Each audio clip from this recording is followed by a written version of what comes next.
BGB ভাইয়েরা আমাদের এখানে 24 ঘন্টা তদারকি করতেছে।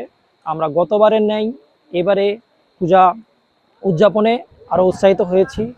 আশা করি আমরা গতবারের ন্যায় এবার আমরা পূজা জাঁকজমকপূর্ণ করতে পারবো। আমাদের মাঝে কোনো আতঙ্ক কাজ করতেছে না। আমাদের মাঝে আমরা যে অনুষ্ঠান করতে আরও উৎসাহিত হচ্ছি। বিশেষ করে আমাদের যে এবারকার আইন শৃঙ্খলা পরিস্থিতি অন্যান্য বছরের চেয়ে এবারে আমাদের অনেক উন্নতি। কারণ আমাদের এখানে যারা বিজিবির ভাইয়েরা আছে ওনারা 24 ঘন্টা আমাদের এই যে পূজা মণ্ডপে যেভাবে পরিদর্শন করে যায়, সার্বক্ষিক যারা ওরা পরিদর্শনে থাকে, আমরা যে হিন্দু সম্প্রদায়ের মানুষ আছি আমরা একবারে অত্যন্ত খুশি। পূজা উপলক্ষে আমাদের বর্ডার গার্ড বাংলাদেশ টহল দল ঠাকুরগাঁও জেলার সীমান্তবর্তী এলাকার 69টা পূজা মণ্ডপের সার্বিক নিরাপত্তার জন্য 24 ঘন্টা কাজ করে যাচ্ছে।